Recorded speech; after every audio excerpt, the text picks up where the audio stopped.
Dear students, ভালো আছো নিশ্চয়ই। আমরা এর আগে কতটা পড়েছিলাম?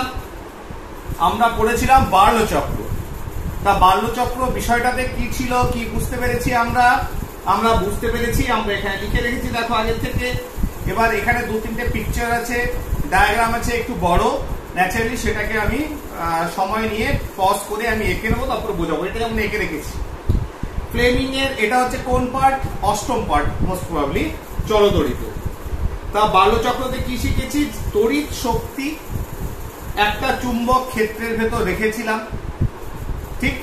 ফলে দুটো তড়িৎ যে ইলেকট্রিক ফিল্ডের চারপাশে একটা ইলেকট্রিসিটি যখন ফ্লো করছিল, তখন চারপাশে যে ম্যাগনেটিক ফিল্ড এবং তার চারপাশে যে একটা চুম্বক রেখেছিলাম, সেই চুম্বকটার ভেতর একটা অপোজিং ফোর্স কাজ করেছে এবং যার ফলস্বরূপ একটা যান্ত্রিক শক্তি পেয়েছি। বার্লো চক্র ঘুরেছে। আলটিমেটলি তড়িৎ শক্তি থেকে যান্ত্রিক শক্তি পেয়েছি। এটার একটা খুব ভালো তোমার কি রয়েছে এক্সাম্পল বা এটা ইউটিলাইজেশন, যেটাকে আমরা খুব ভালোভাবে ব্যবহার করতে পারি বা করা হয়ে থাকে, সেটা হচ্ছে ডিসি মোটর যেটা ঘোরে, ফ্যানে থাকে, বিভিন্ন অংশ যেখানেই ঘোরে না কেন, কোনো মানে যেটা যে কোনো ইনস্ট্রুমেন্ট যেখানে ঘুরতে হয় সেখানে আমরা মোটর ইউজ করি। তাই এখানে যে পার্টটা আমরা আজকে আলোচনা করব, বইয়ে রয়েছে, সিলেবাসে রয়েছে, সেটা হচ্ছে ডিসি মোটর। আরেকটা মোটর হয়, সেটা হচ্ছে এসি মোটর, ঠিক আছে। তোমার এসি ইন্ডাকশন মোটর, সেটা অনেক জটিল ব্যাপার, সেটা এখন ব্যবহার করা হয়ে থাকে অনেক সময়, ঠিক আছে। সেটা নেই, আমাদের ডিসি মোটরটা নিয়েই মানে আমরা আলোচনা করব। তাহলে যেমন বার্লো চক্রকে ঘুরিয়েছিলাম, তেমনি যদি আমি একদিকে ঘোরাতে থাকি, তাহলে সেটাই মোটরের কাজ করবে। তাহলে সেটা সিস্টেমটা কেমন? সিস্টেমটা হচ্ছে মূল, দেখো, একটা হচ্ছে যে চুম্বক একটা নেওয়া হয়েছে, অশ্বক্ষুরাকৃতির একটা চুম্বক ক্ষেত্র তৈরি করা হয়েছে, যেখানে north pole and south pole রয়েছে, ঠিক। মাঝখানে দেখো, আমরা এর আগেও বলেছি যে তামার কুণ্ডলী বা সলিনয়েড যত বেশি তারের পাক সংখ্যা বাড়াবে, তত বেশি ম্যাগনেটিক ফিল্ডটা স্ট্রং হবে। তেমনি ভাবে আমরা এখানে একটা স্কোয়ার আকৃতির চৌকো একটা আর্মেচার ব্যবহার করি, এ বি সি ডি। এখানে তামার তার কিসের উপর পেঁচানো হয়? একটা স্ট্রাকচারের উপর তো পেঁচাতে হবে আর্মেচারটা। এটা কিসের উপর তামার তারটা পেঁচে কয়েল তৈরি করা হয়? কাঁচা লোহা। কাঁচা লোহার একটা বিশেষ একটা ধর্ম রয়েছে, যে দেখো এখানে তো আমার তো উদ্দেশ্য হচ্ছে কত জোরে ঘোরাবো, তারপরে ম্যাগনেটটা যত স্ট্রং নেব, ভেতরে ইলেকট্রিক যেটা চালনা হবে আর্মেচারের ভেতর দিয়ে, তার ভেতর কত ভালো ম্যাগনেটিক ফিল্ড তৈরি হবে, ম্যাগনেটিক ফিল্ডটাকে কত স্ট্রং করতে পারি, তত বেশি এদের ভেতর একটা ফোর্স অ্যাপ্লাই হবে, তত ভালো ঘুরবে, যেটা আমরা শিখেছি ফ্লেমিং এর থার্ড লেফট হ্যান্ড রুলে, ঠিক। এবং কেন হয় সেটাও জেনে গেছি। তাই আর্মেচার পার্টটা এবিসিডি যেটা দেখছো, এটা তামার তারের লুপ পেঁচিয়ে পেঁচিয়ে তৈরি করা হয় কাঁচা লোহার উপর। কাঁচা লোহা কেন? কাঁচা লোহার একটা ক্যারেক্টার রয়েছে, সে যখন ম্যাগনেটাইজ হচ্ছে, যখন চুম্বকে পরিণত হচ্ছে, খুব তাড়াতাড়ি হয়, এবং যখন কারেন্ট চলে যায়, যখন সিস্টেমটা ব্রেক করে যায়, ও ম্যাগনেটিক যে ফিল্ডটা তৈরি করলো সেটাও নষ্ট হয়ে যায় সঙ্গে সঙ্গে। পাকা লোহার মতো ধরে রাখে না অনেকক্ষণ ধরে, এটাই এর সুবিধা। তা কাঁচা লোহার উপর তামার তার জড়িয়ে আর্মেচার তৈরি করা হয়েছে, যার ভেতর কারেন্ট ফ্লো করবে। ক্লিয়ার? এবার এই দুটো অংশ যেটা আর্মেচারের রয়েছে, এ এবং বি, সেই দুটোকে কেটে দেওয়া হয় দুটো হাফ সার্কেল রিং এর সঙ্গে, তামার তৈরি অর্ধগোলকের সঙ্গে আটকে দেওয়া। ক্লিয়ার? এই যে অর্ধগোলক দুটো, যাকে বলা হয় কমিউটেটর, R1 and R2। এবার এই কমিউটেটর দুটো ব্রাশ চেনো তো, যেমন টুথ ব্রাশ হয়, পেইন্টিং ব্রাশ হয়, তেমনি গ্রাফাইটের তৈরি ব্রাশটার কাজ হচ্ছে জাস্ট টাচ করে রাখা। মানে ঘুরলে, কেউ যদি ঘোরে, ও জাস্ট এবারে এরকম টাচ করে রাখবে, ব্রাশিং বলবে। যেমন ব্রাশ করা হয় দেওয়ালে, তেমনি ব্রাশে এটা কোনো সলিড আটকে নেই, জাস্ট B1 B2 ব্রাশটা গ্রাফাইটের তৈরি তোমার টাচ করে আছে, ঠিক আছে। এইবার কি হলো? এইবার তোমার এই B1 B2 যেটা রয়েছে, এর সঙ্গে একটা DC current source, positive negative, সেটা যোগ করা। যখনই এই পজিটিভ এন্ড থেকে কারেন্ট এলো থ্রু ব্রাশ, যেটা টাচ করে আছে এই অর্ধগোলকে, তখন এখান থেকে কারেন্ট ফ্লো হবে। তাহলে কারেন্ট যদি এদিকে ফ্লো হয়, নর্থ পোল আর সাউথ পোল এইভাবে রয়েছে, তাহলে এখানে ম্যাগনেটিক ফিল্ডটা কিভাবে রয়েছে? ম্যাগনেটিক ফিল্ডটা রয়েছে north pole to south. Current পার হচ্ছে কিভাবে? আর্মেচারে এই দিকে। তাহলে আমরা তো এবার শিখেছি ফ্লেমিং এর লেফট হ্যান্ড রুল। তাহলে আমরা যদি ফ্লেমিং এর লেফট হ্যান্ড রুল অ্যাপ্লাই করি, F B magnetic field, then I current, তাহলে আমাদের তো কেউ আটকাতে পারবে না। এবার তাহলে কি হবে? মাঝখানে যে আর্মেচার, এই আর্মেচার ঘুরতে আরম্ভ করবে। এবার 90 ডিগ্রি অ্যাঙ্গেলে রাখলাম। আই কোন দিকে? দাঁড়াও, আইটা এদিকে, তাহলে এটা কোন দিকে? ফোর্স এই দিকে। ক্লিয়ার? তাহলে অটোমেটিক বোঝা যাচ্ছে আই এদিকে, এন এদিকে, B north pole to south pole, I এদিকে, এফ কোন দিকে? এদিকে। ঠিক আছে না? তাহলে কি হবে যে এই যে আর্মেচার কি করলো? এবার বাইরের দিকে টুয়ার্ডস আউটওয়ার্ডস এইভাবে ঘুরতে হবে।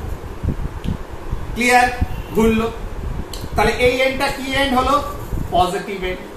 তাহলে যখন এই অর্ধগোলকটা সেটা ঘুরে এলো, এটা আবার উপরে চলে গেল, তার মানে কি হলো? তাহলে এটা হচ্ছে এদিকে এলো, আবার এখান থেকে কারেন্টটা এদিকে এলো। তাহলে এর ক্ষেত্রে কি হবে? এর ক্ষেত্রে যদি বলি কারেন্টটা এদিকে আসবে, তাহলে কি হবে? তাহলে তোমরা নিজেরাই বুঝতে পারবে। এন, আইটা কোন দিকে? দাঁড়াও, this is an, this is I, তাহলে এটা কোন দিকে? This is F.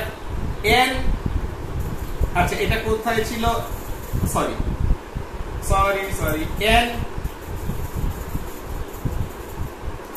এন, দাঁড়াও আমার হাত লাগাতে অসুবিধা হচ্ছে, সরি, আমি এখানে দেখাচ্ছি। ঠিক আছে? তাহলে this is an, this is I, this is F, এটা হয়েছে। এবার এটাকে তুমি ঘুরিয়ে দাও। কিভাবে ঘোরাবে? এনটা এদিকে থাকলো, আইটা এদিকে থাকলো, তাহলে এফটা কোন দিকে হলো? ওয়েট, এন, আসলে ছবির সঙ্গে তাল মিলিয়ে করা খুব মুশকিল। এন, ওয়েট, হলো এন নিচের দিকে, আইটাকে এদিকে ঘোরাতে হবে না? তাহলে আইটাকে ঘোরালাম, এনটাকে নিচে করলাম, দেখো তাই বলি। তাহলে আইটা এদিকে, এনটা উপর থেকে নিচে, তাহলে এফটা কোন দিকে? ভেতর দিকে। ঠিক আছে? এটা এফটা কোন দিকে এলো? ভেতর দিকে, তার মানে এটা ভেতর দিকে ঢুকলো।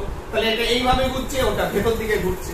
তাহলে অটোমেটিক দেখো, মানে আমি তো জানি না, মানে তুমি যদি বেসিকে বলো যে আপনি কি এটা মুখস্থ করে বলছেন? না, আমি দেখিনি, আমি জাস্ট এখানে আমরা মানে মাস্টারমশাইরাও মুখস্থ করে না, মাস্টারমশাইরাও ঠিক এই লেফট হ্যান্ড রুল ফলো করে নিজেরাই দেখার চেষ্টা করে কোন দিকে ঘুরছে। কারণ এই রুলটা তো মিস করবে না, রুলটা রুলের মতোই থাকবে। ঠিক আছে না? অতএব তাহলে দেখা যাচ্ছে যে এইভাবে ঘুরছে, ওটা আবার উপর দিকে উঠছে। তাহলে অটোমেটিক কি হচ্ছে? এইভাবে কারেন্ট আসছে, এইভাবে যাচ্ছে আর্মেচারে। তারপরে ফ্লেমিং এর লেফট হ্যান্ড রুল অনুসারে কি করছে? আর্মেচারটা ঘুরতে আরম্ভ করছে। ঘুরে দেখো এবার আর2 এখানে কি ছিল? আর2 তোমার ছিল হচ্ছে যে রিংটা ছিল হাফ রিং, সেটা ছিল পজিটিভ সাইডে। তাহলে অটোমেটিক এদিকে যখন ঘুরে আসবে, তখন তোমার কি হলো? আর1টা এখানে চলে যাবে, আর1টা তখন পজিটিভ হবে, আবার সে ঘুরবে, আবার আর2 নিচে আসবে। এইভাবে আর1 আর আর2 কমিউটেটর অটোমেটিক ছেড়ে দেয়। আর2 একে ছেড়ে দিল, ছেড়ে দিয়ে আর1 ওখানে ঢুকে গেল, আবার আর2 নিচে এলো, আর1 ওখানে ঢুকে গেল, আর1 নিচে এলো, আর2 উপরে ঢুকে গেল। কিন্তু পজিশন অফ ব্রাশের পজিশন, ব্রাশিং গুলো তারা কিন্তু পজিটিভ এবং নেগেটিভকে হোল্ড করে ধরে রেখে দিয়েছে, তাদের কোনো মুভমেন্ট নেই। অতএব আর1 আর2 কমিউটেটর যে পোর্শন, কোন একটা কখনো পজিটিভ হচ্ছে, একটা নেগেটিভ হচ্ছে। অতএব ঘূর্ণনটা যেমন ছিল তেমনি ঘুরতে আরম্ভ করছে। তাহলে এটা হচ্ছে ডিসি মোটর। ঠিক আছে না? তাহলে কোনো এখানে জটিলতার কিছু নেই, খুব সিম্পল একটা ডায়াগ্রাম এবং খুব সিম্পল মানে ফাংশনস। ঠিক সবই হচ্ছে ফ্লেমিং এর লেফট হ্যান্ড রুল অ্যাপ্লাই করে। ক্লিয়ার? একটু দেখাতে অসুবিধা হয় অনেক সময়। ঠিক আছে? এই হাত দিয়ে, কারণ একটা ভেতরে বাইরে 3D তো নয়, 3D হলে ইজিলি দেখানো যেত ঘুরিয়ে ফিরিয়ে। সেটা সম্ভব নয়। এইবার দেখো তাহলে ডিসি মোটরের ক্ষমতাকে কি করে বাড়াবে?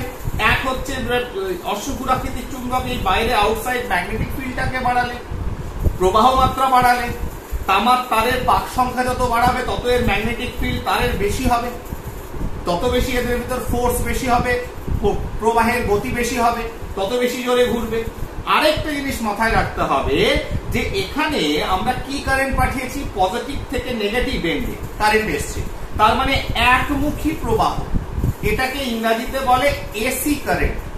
এসি কারেন্ট মানে একমুখী, তার মানে মুখটা একদিকে আছে। যদি তোমার আরেকটা কারেন্ট হয়, সরি একমুখী প্রবাহ DC current, direct current, AC নয়, সরি ডিসি কারেন্ট।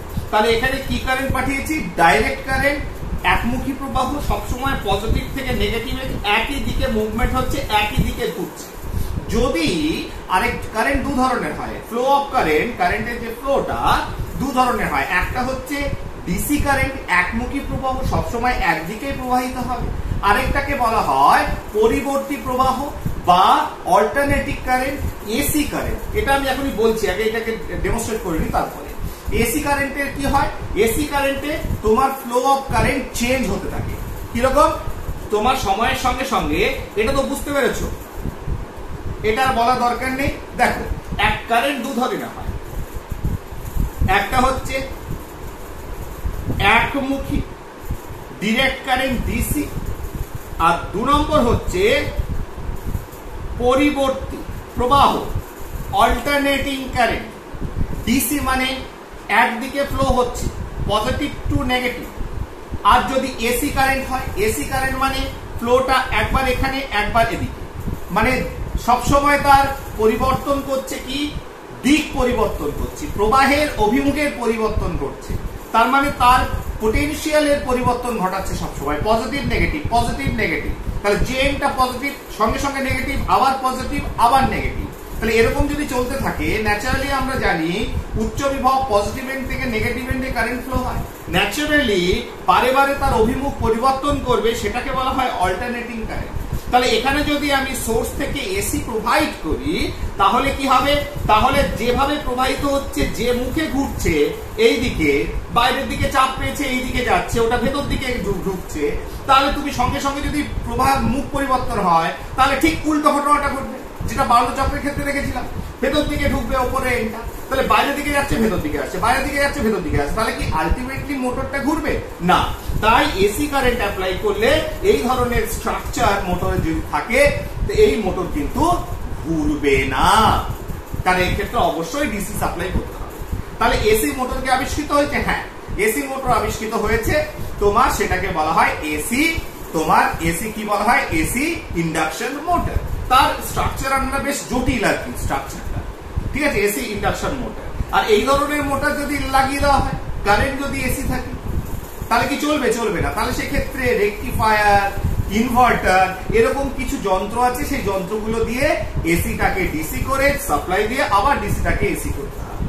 তার জন্য একটু এই ইনস্ট্রুমেন্ট গুলোকে লাগাতে হবে। তো যাই হোক, মোটর আমরা বুঝে গেছি, মোটরের কার্যপ্রণালী, কিভাবে মোটর কাজ করে, ফ্লেমিংস লেফট হ্যান্ড রুল দিয়ে, সেটাও আমরা বুঝে গেছি। এবার এই যে একমুখী আর আরেকটা হচ্ছে উভমুখী বা পরিবর্তী, উভমুখী বলাটা ভুল, সেটাকে বলা হচ্ছে পরিবর্তী, যেটা অল্টারনেটিং কারেন্ট। তার মানে আমরা একটা, তাহলে ডিসি কারেন্ট কোথা থেকে আসে? ব্যাটারি, ব্যাটারি সোর্স আমরা বুঝতে পারি। কিন্তু তাপবিদ্যুৎ কেন্দ্র থেকে যে কারেন্টটা আমাদের ঘরে প্রবাহিত হচ্ছে, সেটা কি কারেন্ট? সেটা হচ্ছে এসি কারেন্ট। ব্যাটারি থেকে যে কারেন্টটা পাওয়া যায় সেল থেকে, সেটা কি কারেন্ট? সেটা হচ্ছে DC current. Direct positive negative end, সেখানে তো ব্যাটারির পজিটিভ নেগেটিভ এন্ডের তো কোনো পরিবর্তন হতে পারে না। কিন্তু তোমার যখনই কোন তাপবিদ্যুৎ কেন্দ্র থেকে লাইনের মারফতে আমার ঘরে যে কারেন্টটা ঢুকছে, সেটা কিন্তু এসি কারেন্ট। সেখানে জেনারেটর বলে, যেটা জেনারেটর তোমরা বিভিন্ন বিয়ে বাড়িতে বিভিন্ন জায়গায় জেনারেটর ইউজ করে থাকো, সেই জেনারেটরে কিন্তু এসি কারেন্ট, পরিবর্তী কারেন্ট ইউজ মানে তৈরি হয়ে থাকে। সুবিধা কি? এসি কারেন্ট তোমার অনেক দূর পর্যন্ত পাঠানো যেতে পারে। এসি কারেন্টকে ট্রান্সফরমার দিয়ে খুব ইজিলি ভোল্টেজ আপ করা যেতে পারে, এর খরচটা অনেক কম হয়। এরকম ডিফারেন্ট বেনিফিট পাওয়ার জন্য, থাকার জন্য তোমার এসি কারেন্ট আমরা ব্যবহার করে থাকি। এটাকেই আমরা প্রাধান্য দিয়ে থাকি, অল্টারনেটিভ কারেন্ট, যার পোল সবসময় পরিবর্তন হচ্ছে, একটা টিউবের ভেতর পরিবর্তন হচ্ছে, হোক না, তা কি আছে, টিউব তো বুঝতে পারছে না কোন দিকে কারেন্ট যাচ্ছে, তার জ্বলার কাজ, তার পোটেনশিয়ালটা ডেভেলপ হয়ে গেলেই সে তার কাজ করে নেবে। ঠিক আছে, যাই হোক, এইবার এসি কারেন্টে সেই জন্য একটা কথা সবসময় অনেকে বইয়ে অনেক সময় লেখা থাকে যে কম্পাঙ্ক কথাটা যুক্ত থাকে। যেমন আমরা ওয়েভের ক্ষেত্রে যে কোনো তরঙ্গ, ইলেকট্রোম্যাগনেটিক ওয়েভ হোক, আমরা কম্পাঙ্ক কথাটা ব্যবহার করে থাকি, তেমনি একটা সার্কিটের ভিতরে কখনো এদিকে কখনো এদিকে, তাহলে এর তো একটা রেট আছে, যে দিক পরিবর্তন যে করছে তার তো একটা হার আছে, সেটাই হচ্ছে এই এসি কারেন্টের ফ্রিকোয়েন্সি। ফ্রিকোয়েন্সি মানে হচ্ছে কত, এই যে রেট অফ চেঞ্জ ডিরেকশন পরিবর্তন করার যে হার, সেটাই হচ্ছে ফ্রিকোয়েন্সি বা কম্পাঙ্ক, যেটাকেও আমরা সেই হার দিয়ে মেপে থাকি। যেমন ইউএসএ ওদের যে স্ট্যান্ডার্ড এসি কারেন্টের যে ফ্রিকোয়েন্সি ওরা ইউজ করে থাকে সেটা হচ্ছে 60 হার্টজ। 60 হার্টজ বা 60 সাইকেলস পার সেকেন্ড, এক সেকেন্ডে 60 বার পরিবর্তন করছে। তাহলে দিস ইজ দা সাম, মানে এইগুলো হচ্ছে কিছু ফ্যাক্টস। এসি অর্থাৎ পরিবর্তী প্রবাহ, আর একটা হচ্ছে ডিসি নিয়েই আমরা কাজ করলাম, বার্লো চক্র এবং মোটর, ডিসি দিয়েই ঘোরালাম, একদিকে একমুখী প্রবাহ দিয়েই করলাম। ঠিক আছে, এটা।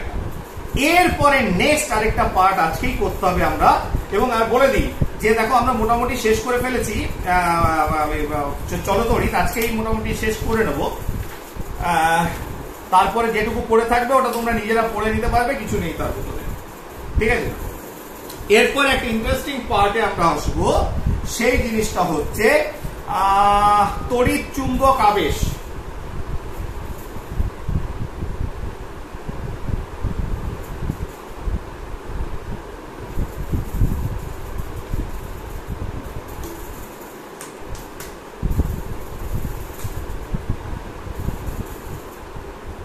Electromagnetic induction. ঠিক আছে, দেখো, in 1831 বিজ্ঞানী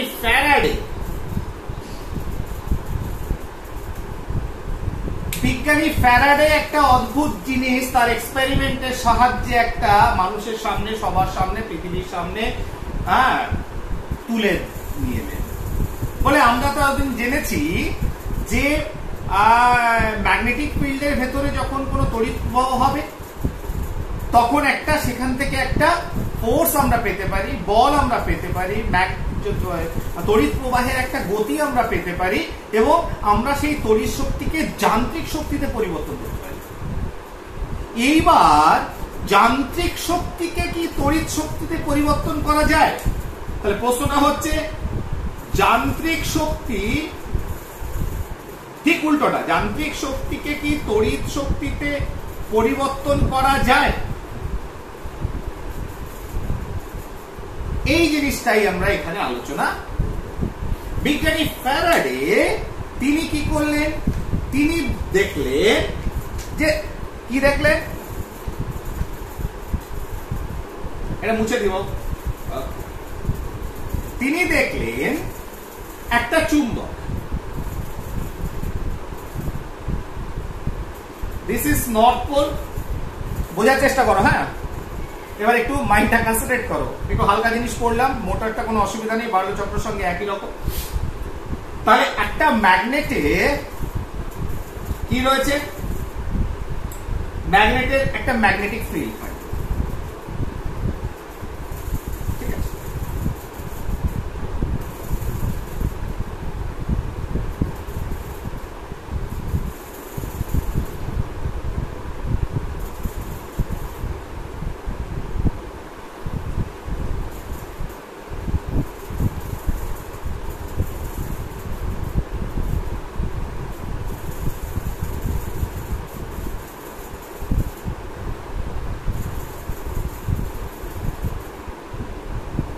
so this is the magnetic field.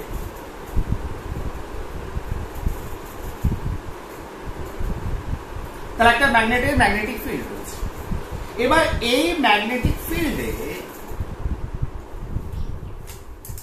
Sorry current চলে গেছে, হ্যাঁ, সরি স্টুডেন্টস,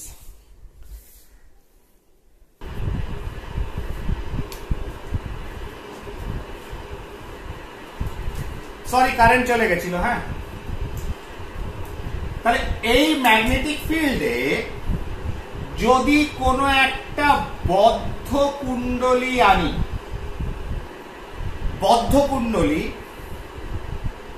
বা বদ্ধ পরিবাহী লুপ, একটা রিং নিয়ে আসি, তড়িৎ পরিবাহী কোনো বস্তু দিয়ে তৈরি, এর ভেতর magnetic lines of force pass হয়েছে, চুম্বক বলরেখা বা ম্যাগনেটিক ফিল্ড লাইন পাস হয়েছে, কোনো অসুবিধা নেই। কিন্তু যদি আমি এটাকে কাছে আনি তাহলে কি হবে?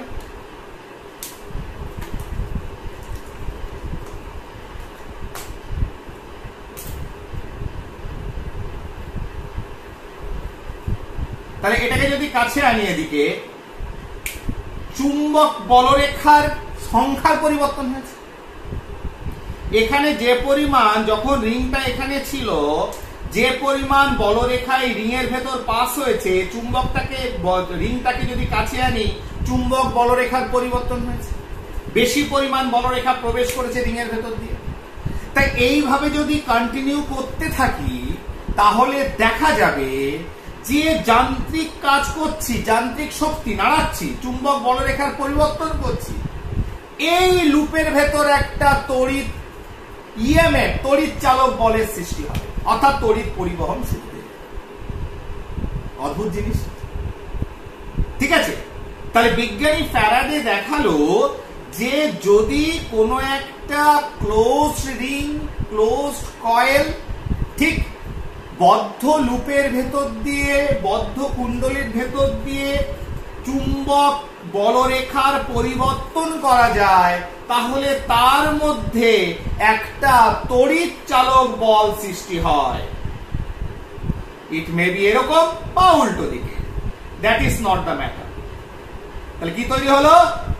তড়িৎ চালক বল। অর্থাৎ তাহলে এটা তো এমনি হয় না, তুমি নাড়াও বারে বারে, বারে বারে কাঁপাও, তাহলেই চুম্বক বলরেখার পরিবর্তন হবে।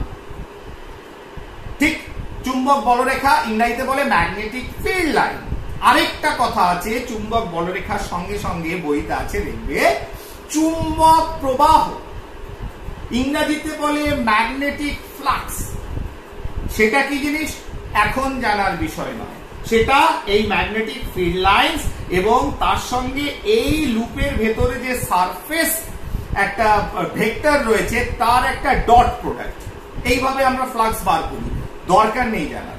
একটা জিনিস তো পরিষ্কার যে যদি আমি রিংটাকে দূর থেকে কাছে আনি, আবার দূরে নিয়ে যাই, তাহলে বলরেখাগুলো যেগুলো রিং এর ভেতর প্রবেশ করেছে, এইগুলো এখানে যতগুলো বলরেখা আছে, এই রিংটা এই অবস্থায় থাকলে বলরেখার সংখ্যা কম। তাহলে চুম্বক বলরেখার সংখ্যার পরিবর্তন ঘটলে, বা যেটা বললাম ম্যাগনেটিক ফ্লাক্স, একইভাবে বলরেখার সংখ্যা এবং সারফেস ভেক্টরের ডট প্রোডাক্ট দিয়ে করা হয়, বা চুম্বক প্রবাহের পরিবর্তন ঘটলে এর ভেতর একটা কি তৈরি হয়? তৈরি হয় তড়িৎ চালক বল। এই জিনিসটাই হচ্ছে ইলেকট্রোম্যাগনেটিক ইন্ডাকশন।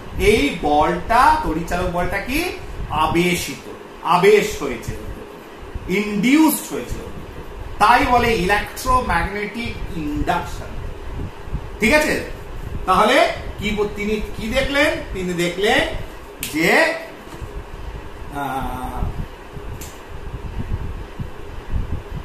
কোন বদ্ধ পরিবাহী লুপের মধ্যে চুম্বক বলরেখার সংখ্যা বা চুম্বক প্রবাহে ম্যাগনেটিক ফ্লাক্সের পরিবর্তন ঘটালে লুপটি বা পরিবাহীটি তড়িৎ চালক বল দ্বারা আবিষ্ট হয়। পুরো কথাটা লেখার জায়গা নেই। লুপটি তড়িৎ চালক বল দ্বারা আবিষ্ট হয়। তাহলে ঘটনাটা কি দেখলাম? তাহলে এইভাবে যদি আমি তোর লুপের করি তাহলে কি হবে, তড়িৎ চালক বল দ্বারা আবিষ্ট হবে। তার মানে এটা কি দাঁড়ালো, আলটিমেটলি আমি কি বুঝলাম, আলটিমেটলি আমি যেটা বুঝলাম সেটা হচ্ছে যে আগে যেটা পড়েছিলাম এখানে এই রকম একটা সিস্টেমে যান্ত্রিক শক্তিটায় তড়িৎ শক্তিতে রূপান্তরিত হয়।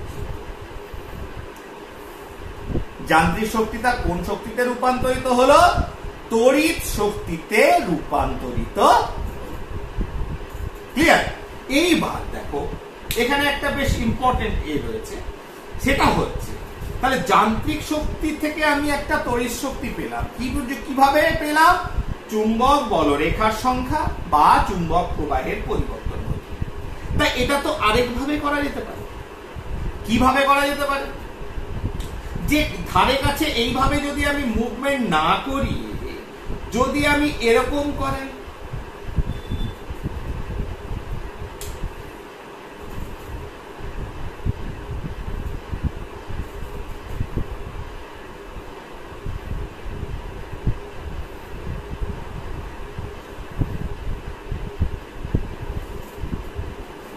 ঠিক কি হবে, আমি এখানে একটা লুপ নিলাম।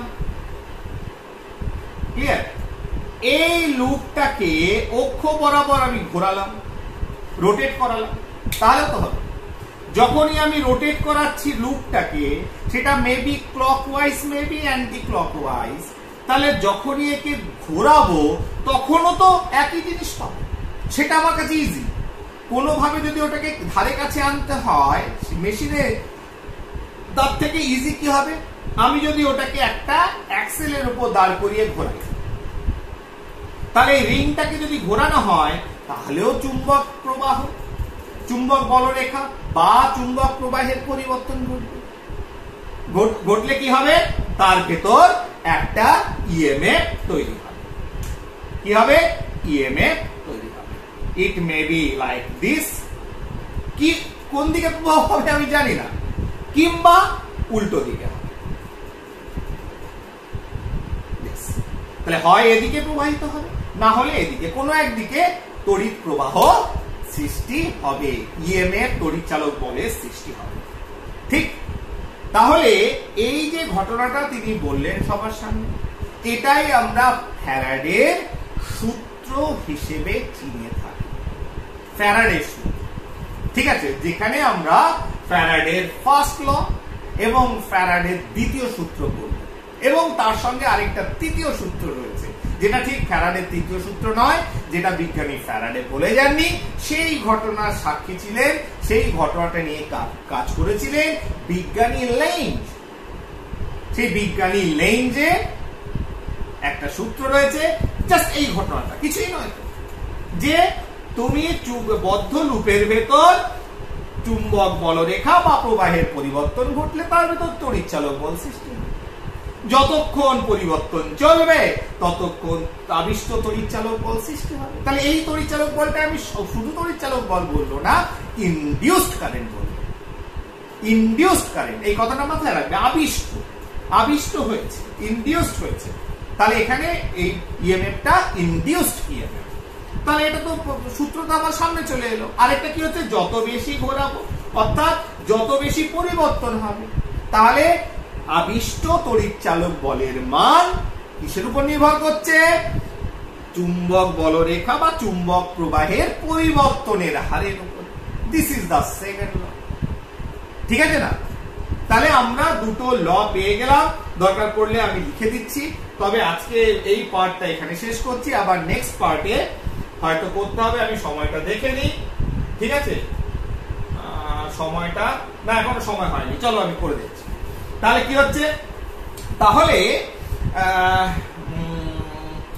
ফার্স্ট ল আমরা কি লিখবো, তাহলে এটা একটু মুছে দিই এই পোরশনটা, ঠিক আছে? তাহলে এইটুকু দেখলেই বুঝতে পারবে নর্থ পোল দিস ইজ, এটা চুম্বকের, চুম্বকের তো নর্থ পোল থাকলেই বুঝতে পারবে। তাহলে প্রথম, তাহলে এই এক্সপেরিমেন্টের থেকে তোমরা কি বুঝতে পারলে, এক বুঝলাম যেটা বিজ্ঞানী ফ্যারাডে বলেছিল, তার সূত্র অনুসারে কি জানি, এক নম্বর সেটা হচ্ছে কি, কোন বদ্ধ লুপের বা বদ্ধ কুণ্ডলী মধ্যে চুম্বক প্রবাহের পরিবর্তন ঘটালে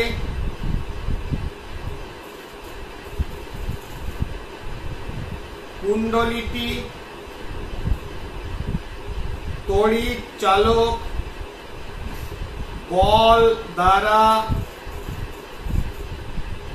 আবিষ্ট হয়। ঠিক, পরিষ্কার বোঝা গেল। তোমরা যা দেখেছো তাই তো বলা হয়েছে যে বদ্ধ পরিবাহের ভিতর যদি আমি এটাকে ঘুরিয়ে দাও না, ঘোরাও, তাহলে চুম্বক প্রবাহের পরিবর্তন ম্যাগনেটিক ফ্লাক্সের পরিবর্তন হচ্ছে, ফলে তার ভিতর একটা তড়িৎচালক বল সৃষ্টি হচ্ছে। 2 নম্বর কি বললো? আবিষ্ট তড়িৎচালক বলের মান, এই যে আবিষ্ট তড়িৎচালক বলের যে মানটা বেরোচ্ছে সেই মানটা কতটা হবে, কিসের উপর নির্ভর করবে? মান চুম্বকের প্রবাহের পরিবর্তন, তার উপর নির্ভর করছে। চুম্বকের প্রবাহের পরিবর্তনের হারের সঙ্গে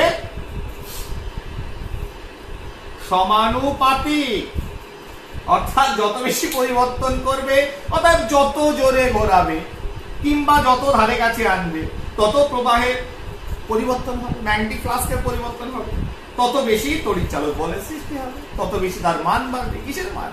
আবিষ্ট তড়িৎচালক বলের মান, ইনডিউসড ইএমএফ এর মান, ইনডিউসড কারেন্টের মান। ক্লিয়ার? তাহলে আমরা দিস ইজ ফ্যারাডেজ ফার্স্ট ল, ফ্যারাডের দ্বিতীয় সূত্র। ঠিক, তাহলে একটা নতুন দিক আমরা খুঁজে পেলাম যে যান্ত্রিক শক্তি করলেও কারেন্ট তড়িৎ শক্তি উৎপন্ন করে, এবং সেটার খুব ভালো উদাহরণ কোথায় তোমরা জানো? জেনারেটর। জেনারেটর তোমরা জানো, জেনারেটরে কি হয়? ডায়নামো সেখানে ভেতরে ঘোরে, তো যান্ত্রিক কার্য হয়তো, যান্ত্রিক শক্তি হয়তো ঘোরে তো কোনো একটা জিনিস, তাহলে সেখানে কিছু একটা যদি ঘোরে সেখান থেকে ডায়নামো তো কি হয়? কারেন্ট পায়।